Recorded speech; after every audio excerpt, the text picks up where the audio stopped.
The Mirror by Berdier Riens. The wind blew over the open plain, jostling the few trees within the move, back and forth with the irritation of it. A young man in bright green turban approached the army and gave his chieftain's terms for peace to the commander. He was refused. It was to be battle, the battle of Ein Kolur. So the chief Limbez had decreed his open defiance, and his horsemen were at war once again.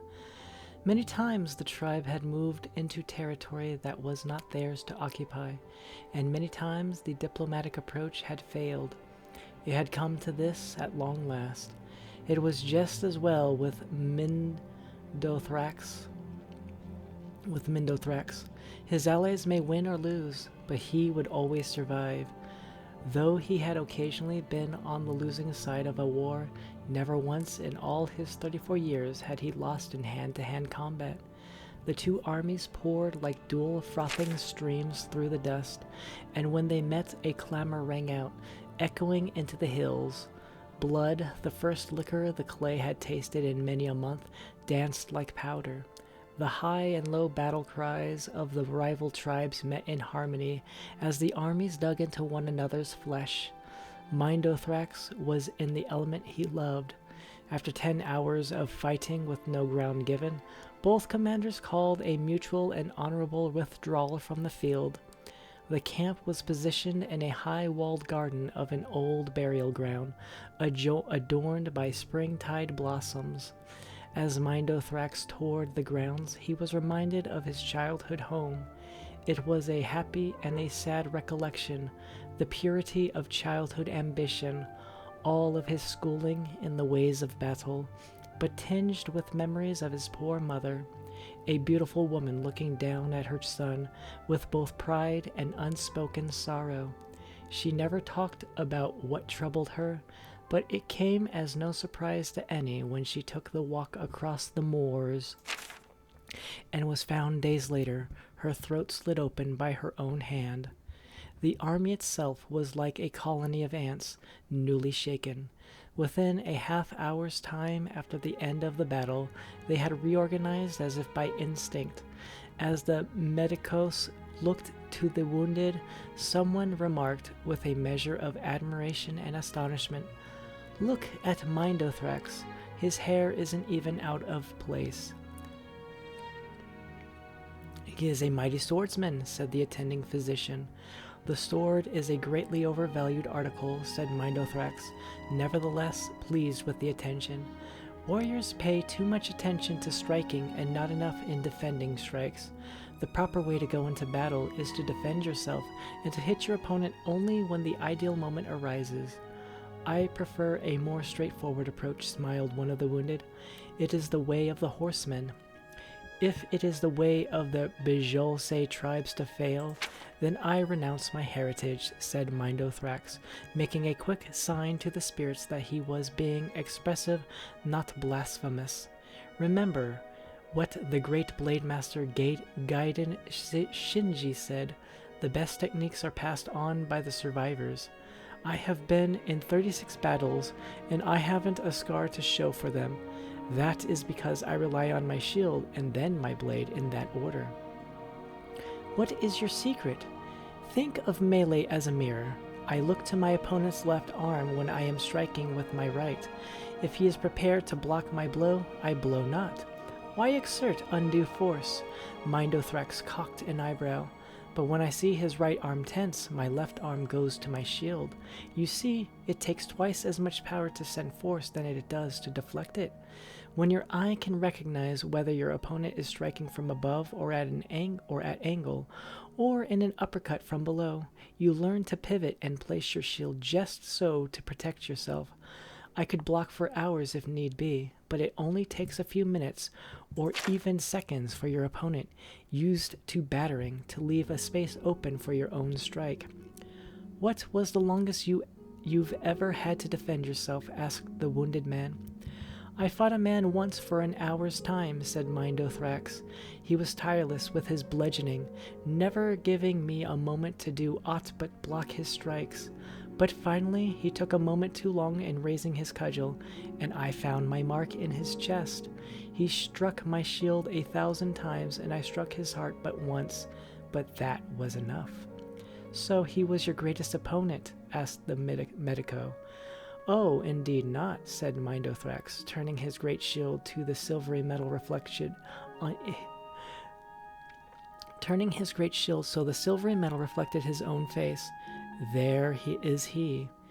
The next day, the battle recommenced. Chief Imbez had brought in reinforcements from the islands to the south.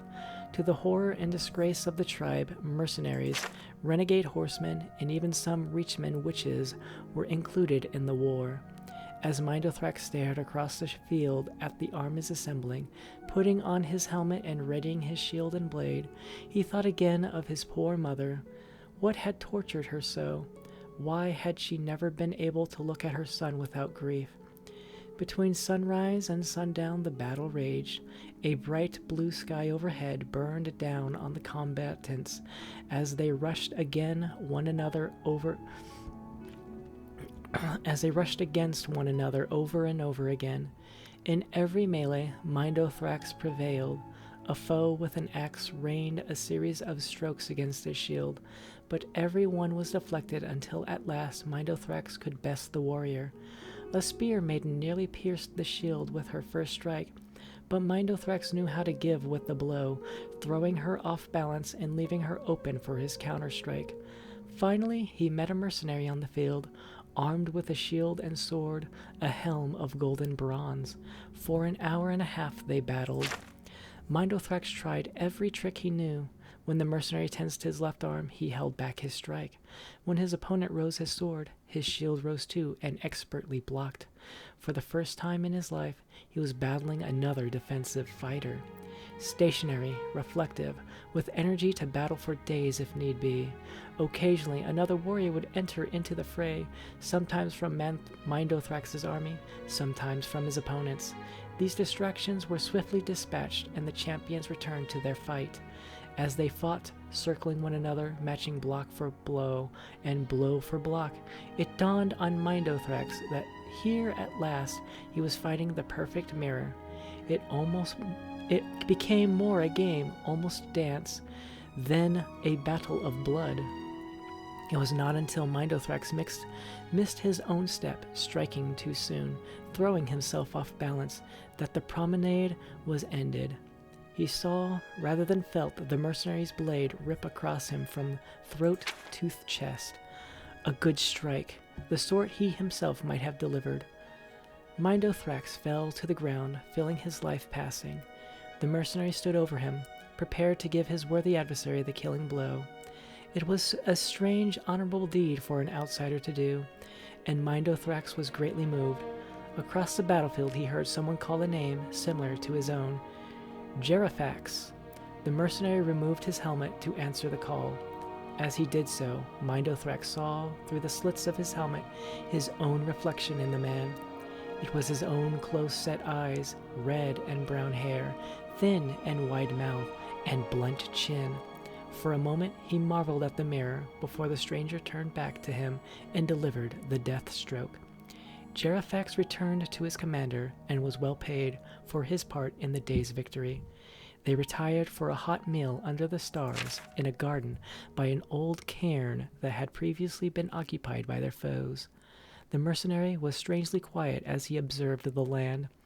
"Have you been here before, Jerifax?" asked one of the tribesmen who had hired him. "I was born a horseman just like you. My mother sold me when I was just a babe. I have always wondered how my life might have been different had I not been bartered away. I might never have been a mercenary." "There are many things that decide our fate," said the witch.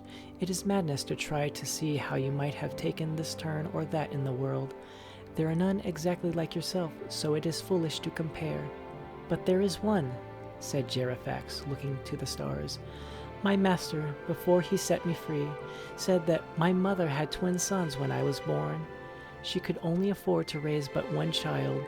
But somewhere out there is a man just like me, my brother. I hope to meet him."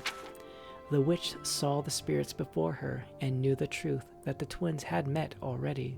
She remained silent and stared into the fire, banishing the thoughts from her head, too wise to tell all.